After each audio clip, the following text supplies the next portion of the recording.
മനോജ് രാം സിംഗ് നമുക്കൊപ്പം ടെലിഫോൺ ലൈനിൽ ചേരുകയാണ്. ശ്രീ മനോജ് രാം സിംഗ്, ഇപ്പോൾ നടി ഇങ്ങോട്ടേക്ക് വന്ന് പരാതിപ്പെടട്ടെ എന്ന നിലപാടിൽ നിന്ന് സാംസ്കാരിക മന്ത്രി മാറിയിട്ടുണ്ട് വിമർശനങ്ങൾ ഉയർന്നതിന് ശേഷം. ഇപ്പോൾ സർക്കാർ നടിയിൽ നിന്ന് ഇവർക്ക് പരാതിയുണ്ടോ എന്നറിയാനുള്ള ശ്രമമാണ് നടത്തുന്നത്.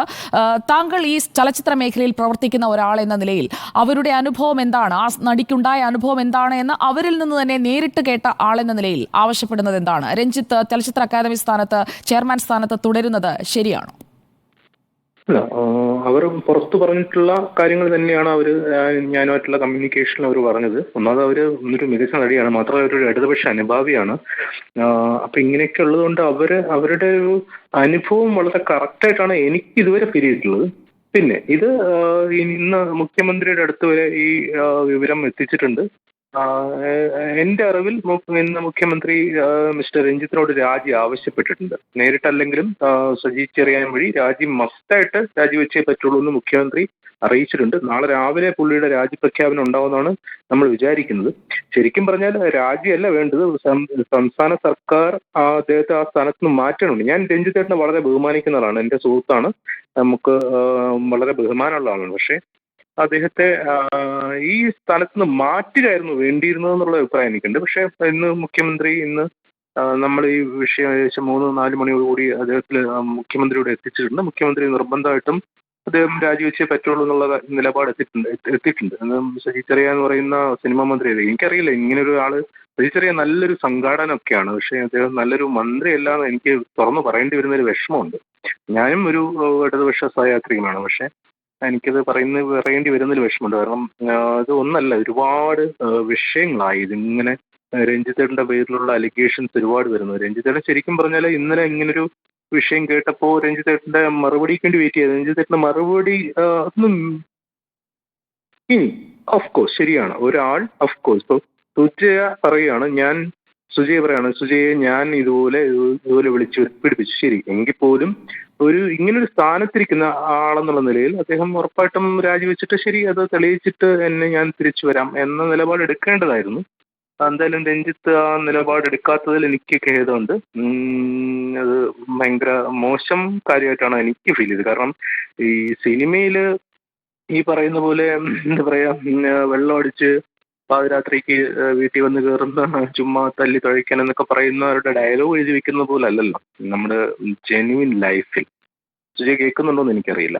ഓക്കെ, കേൾക്കുന്നുണ്ട്. ശ്രീ മനോജ് രാം സിംഗ്, മുഖ്യമന്ത്രി ഇക്കാര്യത്തിൽ ഇടപെട്ടിട്ടുണ്ട് എന്ന് താങ്കൾ പറഞ്ഞത് ആ രീതിയിൽ തന്നെ അങ്ങനെ കാര്യങ്ങൾ നടക്കുന്നുണ്ട്. മുഖ്യമന്ത്രിക്ക് ഇതുപോലെയുള്ള കാര്യങ്ങളിൽ മുഖ്യമന്ത്രി തീരുമാനിച്ചിട്ടുണ്ട്, മുഖ്യമന്ത്രി അതിനുള്ള നിർദ്ദേശവും കൊടുത്തിട്ടുണ്ടെന്നാണ് എനിക്ക് നേരിട്ട് അറിയുന്ന കാര്യമാണ്. അതുകൊണ്ടാണ് ഞാൻ പറയുന്നത്. ഓക്കെ, മനോജ് രാം സിംഗ്, താങ്കൾ നടിയുമായി സംസാരിക്കുമ്പോൾ അവർ ഒരു പരാതിയുമായി മുന്നോട്ട് പോകാൻ, അതായത് അവർ ഈ ആരോപണത്തിൽ ഉറച്ചു നിൽക്കുകയാണ്. ഞാനിന്ന് അവരോട് സംസാരിച്ചപ്പോൾ എനിക്കുണ്ടായ അനുഭവമാണ്, എനിക്കത് മറക്കാൻ കഴിയില്ല, എന്റെ ട്രോമയാണ്, എന്റെ ഒരു ട്രോമാറ്റിക് എക്സ്പീരിയൻസ് ആണെന്ന് അവർ പറയുന്നത്. എന്താ കാര്യം വെച്ചാൽ സുജയ, ഇത് വർഷം മുമ്പുണ്ടായ സംഭവമാണ്. അവരൊരു മാപ്പ് പറഞ്ഞാൽ അവർ ഇന്നലെ തന്നെ ഈ വിഷയം വിട്ടേനെ. ഇന്നിപ്പോ പക്ഷെ ഞാനിങ്ങനെ എനിക്ക് അവരൊരു ഫോൺ നമ്പർ പോലും എൻ്റെ ഇല്ല. ഞങ്ങൾ തമ്മിൽ അവരൊരു വലിയ നടിയായത്, അവർ ശരിക്കും പറഞ്ഞാൽ ബംഗാളിലെ നല്ല നടിയാണ് കേട്ടോ. ഇവിടുത്തെ മഞ്ജു വാര്യരും ഈ മീര ജാസ്മിനെയൊക്കെ പോലെ നല്ലൊരു നടിയാണ് അവര്. ഇവരെ ഏതോ ഒരു ജൂനിയർ ആർട്ടിസ്റ്റ് എന്ന നിലയിലൊക്കെ കൺസിഡർ ചെയ്യുന്ന പോലെയാണ് എനിക്ക് തോന്നുന്നത്. ഒരിക്കലുമല്ല. ഞാൻ ആ അഭിമുഖത്തിൽ അത് എടുത്തു പറയുകയും ചെയ്തിരുന്നു. ശ്രീ മനോജ് രാം സിംഗ്, അവർ പുരസ്കാരങ്ങൾ നേടിയ വേളയിലാണ് അവരെ ഈ സിനിമയിലേക്ക്, പാലേരി മാണിക്യത്തിലേക്ക് പരിഗണിച്ച വേളയിൽ തന്നെ അവർ പുരസ്കാരങ്ങൾ നേടി. അല്ല സുജി, അവിടെ അറിയാത്തൊരു കാര്യമുണ്ട്. ഞാൻ വിചാരിക്കുന്നത് എന്നോട് അവര് പറഞ്ഞത് വെച്ചിട്ട് എനിക്കറിയില്ല, ശ്യാമേട്ടനെ എനിക്ക് ബന്ധമില്ല, പക്ഷെ അവരോട് പറഞ്ഞു ശ്യാമപ്രസാദിന്റെ ഒരു സിനിമ അകലേന്നോ അരികെന്നോ പറയുന്ന ഏതോ ഒരു സിനിമ, അതിൽ അവരഭിനയിച്ച അവരുടെ അഭിനയം കണ്ടിട്ട് അവരെ കാസ്റ്റ് ചെയ്തതാണ് ഈ സിനിമയിലോട്ട്. ഓഡീഷൻ അല്ല, അവരങ്ങനെ വളരെ വ്യക്തമായി എന്നോട് പറഞ്ഞു ഓഡീഷൻ അല്ല. ഓഡീഷന് വേണ്ടിയിട്ട് അവർ ഫ്ലൈറ്റ് ടിക്കറ്റ് എടുത്ത് ഇവിടം വരെ വരേണ്ട ആവശ്യം അവർക്കില്ല. ഞാൻ വിചാരിക്കുന്നത് അങ്ങനെയാണേ എന്നോട് പറഞ്ഞത്. ആണല്ലേ? അപ്പൊ കറക്റ്റാണ്. അപ്പൊ ഓഡീഷനിൽ വന്നവർ ഇവിടെ വന്നു കാസ്റ്റ് ചെയ്തു. പക്ഷെ ആ സമയത്ത് ഇപ്പൊ പക്ഷെ രഞ്ജിത്തേട്ടൻ ഇപ്പൊ അവസാനം രഞ്ജിത്തേട്ടൻ കൊടുത്ത സ്റ്റേറ്റ്മെന്റ് ഒക്കെ കേൾക്കുമ്പോൾ മൊത്തത്തിൽ കോൺട്രഡിക്ടറി ആണ്. കാരണം ഇത് ഇങ്ങനെയൊന്നും അല്ല സംഭവിച്ചത്. അവരെന്നോട് പറഞ്ഞ കാര്യം എന്ന് വെച്ചാൽ അവരുടെ ശരീരത്തിൽ തൊട്ടു എന്ന് തന്നെയാണ് പറയുന്നത്. അവരിങ്ങനെ വെറുതെ ഒരാള് ഇപ്പൊ സുജയ പറയൂ, സുജയുടെ ശരീരത്തിൽ ഒരാൾ വെറുതെ തൊട്ടുന്നു. അങ്ങനെ പറയേണ്ട, അങ്ങനെ ആരെങ്കിലും ഉപദ്രവിക്കേണ്ട ആവശ്യം സുജയ്ക്കുണ്ടോ? സുജയെ തൊട്ടാൽ അപ്പോഴേ വിവരം അറിയും മനോജ് രാം സിംഗ്. അതെ, ആ വിവരം അറിയിക്കാൻ അവർക്കന്ന് അതിനുള്ള കെൽപ്പുണ്ടായിരുന്നില്ല. ഞാൻ ചോദിച്ചു, ഇതേ ചോദ്യം തന്നെ സുജൈവ് പറഞ്ഞ് അപ്പൊ തന്നെ ഒരെണ്ണം കൊടുത്താൽ പോരായിരുന്നു എന്ന് ചോദിച്ചു. ഇല്ല, ഇദ്ദേഹം മലയാള സിനിമയിൽ വലിയ സംവിധായകനാണെന്നാണ് ഞാൻ വിചാരിച്ചത്. ഞാൻ അതുകൊണ്ട് എന്താ അടിക്കുന്നതിനുള്ള കുഴപ്പമുണ്ടോന്ന് ചോദിച്ചു. അപ്പോ അവര് കോമഡി ആയിട്ട് ഞാൻ പറഞ്ഞത് വെറും കോമഡിയാണെന്ന് അവര് വിചാരിച്ചു. പക്ഷെ ശരിക്കും അവർക്ക് ഉണ്ടായ അനുഭവം തന്നെയാണ്. പക്ഷെ അവരൊരു പരാതി കൊടുക്കാതിരിക്കുന്നതിനോട് എനിക്ക് യോജിപ്പില്ല. അത് തന്നെയാണ് ഇപ്പൊ ഈ ഹേമ കമ്മീഷൻ റിപ്പോർട്ടിലും അവർക്ക് പരാതിപ്പെടാൻ മനോജ് രാം സിംഗ്, അതായത് അവർ പരാതിപ്പെടുന്നതിന് എന്തെങ്കിലും സഹായം തേടിയോ? അതായത് അവർക്ക് ഇവിടുത്തെ സംവിധാനങ്ങൾ അറിയില്ല, അവരുമായി സംസാരിച്ചപ്പോൾ എനിക്ക് മനസ്സിലാക്കാൻ കഴിഞ്ഞത് അതിനെപ്പറ്റിയൊക്കെ ഞാൻ വളരെ വിശദമായിട്ട് അവരോട് സംസാരിച്ചു. ഞാൻ പറഞ്ഞു, ഈ വനിതാ കമ്മീഷനിൽ പരാതി കൊടുക്കാൻ തൽക്കാലം ഇമെയിൽ അയച്ചാൽ മതി.